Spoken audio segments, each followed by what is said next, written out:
Man, I haven't had a proper breakfast in weeks here. I'm gonna do a little foraging at the homestead here before Kevin finds out. A couple of little sun golds, little tasty treats. Never hurt anyone. Pretty good. Jock, if you wanted breakfast, you know Daddy Tomato's got a bounty right here. All you had to do was ask. Today, it's the Breakfast Boys.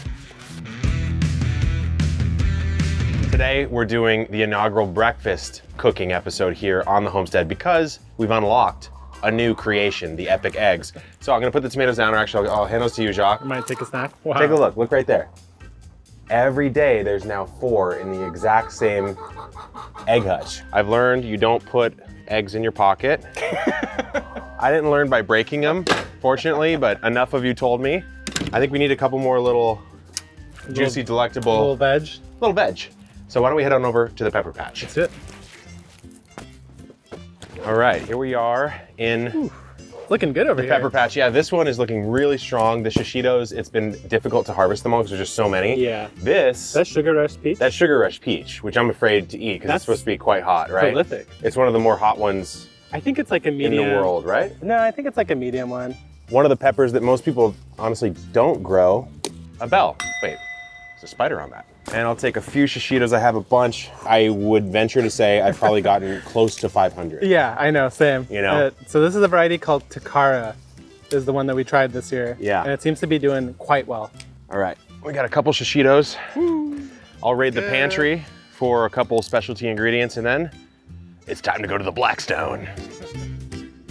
Here we go, guys. This is one of the things I'm most excited about now that we have the protein from the eggs. We actually have a little bit more protein that I'm gonna show you in a second. But what do we have here? We have tomatoes, we have a bell, we have shishitos, actually a little harvest from earlier. A lot of shishitos. Quite a few more shishitos.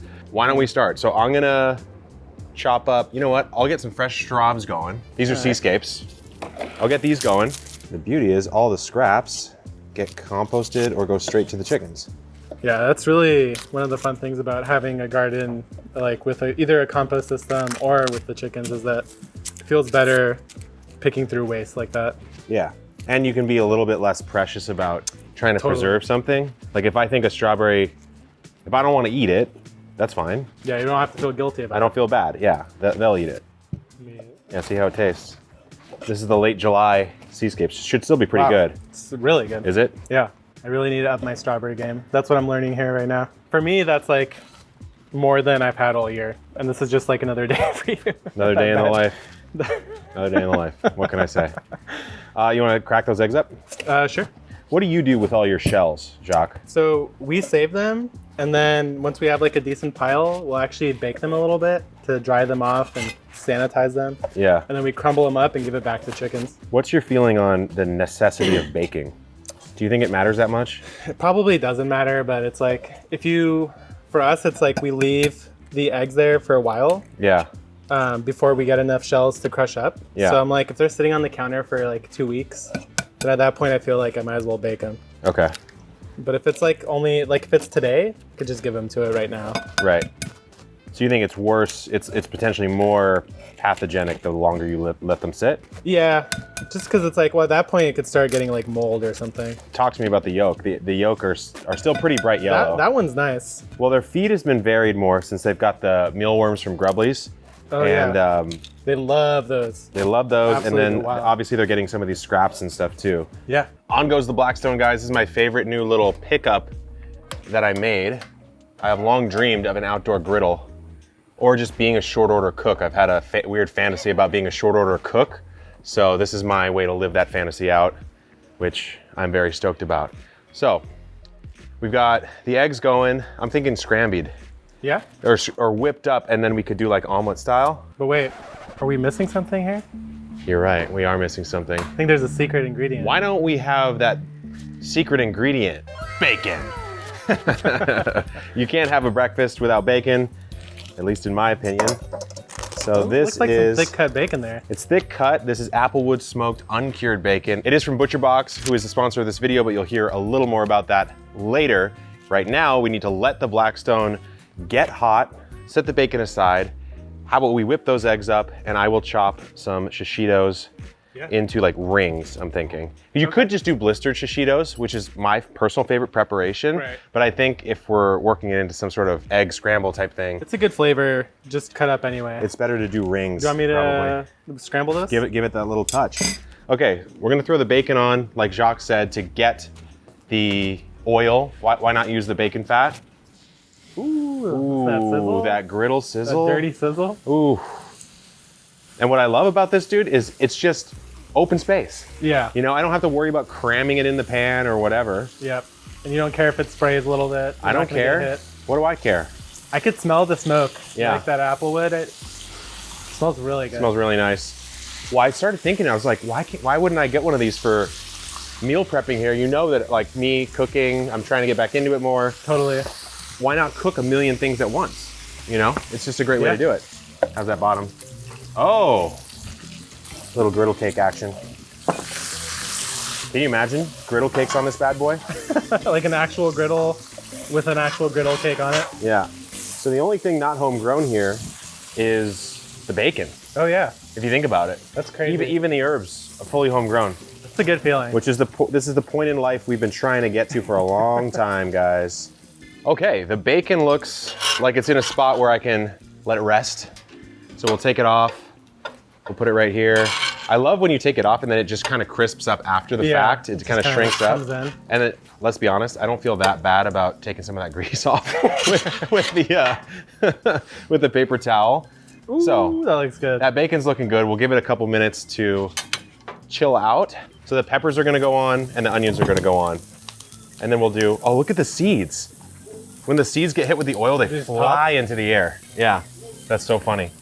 This is where little griddle master K comes in. Can you make a little volcano? I could. While I'm grilling up these vegetables, I wanted to chat with you about ButcherBox, who's a sponsor of the video. They provided the bacon as well as a bunch of other delicious meats. I grow everything that I eat for the most part if it's a vegetable. And now with the addition of the eggs, all the protein and fat I could desire is coming from my epic hens, but I still do eat meat, and that's something that, even though I have a decent amount of space, I can't be growing my own goats and cows here. So I have to find a way to source it, and that's where ButcherBox comes in. They source extremely high quality meat. If we're talking about beef, for example, it's grass-fed, grass-finished. Let's give it a little taste test here. That's pretty good. Uncured. Very good. Smoked bacon. So the welfare and the quality of the animal is taken care of. And then it comes right to your door. You can choose all sorts of different packages or even build your own if you want to. And the best part is, if you sign up with the link in the description, you're gonna get 2 free lobster tails and 2 free ribeye in your first box, which I believe is like a $35 value, somewhere around there. Sounds like it. Pretty gnarly. Sign up with the link in the description. Thanks to ButcherBox for sponsoring this video and for allowing Jacques to have his first breakfast in months. It's been a long time. Ready for that garlico? Throw that garlic on there. And the herbs, yeah. We'll do that. Okay, ready for this moment? Ooh. I like that.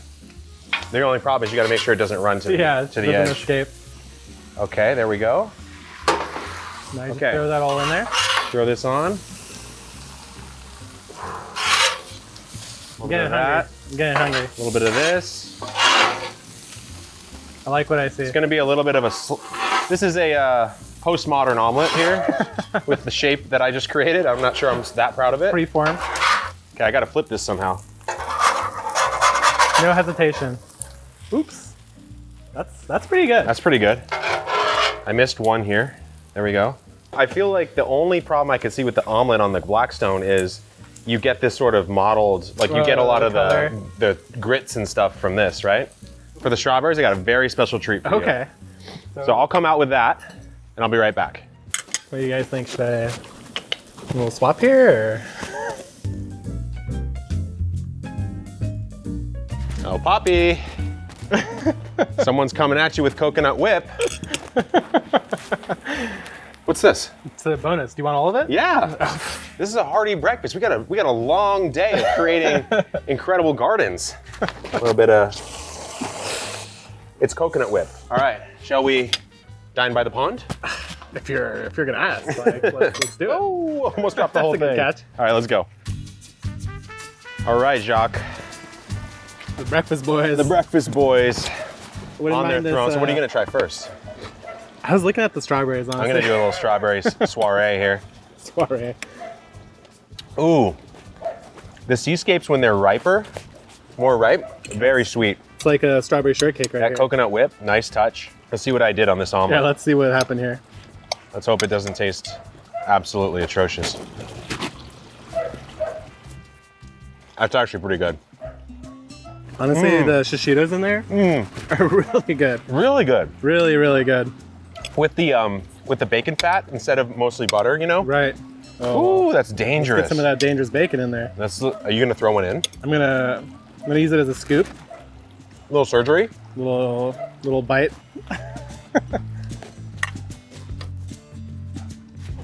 We do get the question all the time of what do you do with everything you grow? Well, this is some of what we do with it, and I will confess, we do grow stuff sometimes that we don't or can't use because we're growing it past the point to showcase something for a video. Right.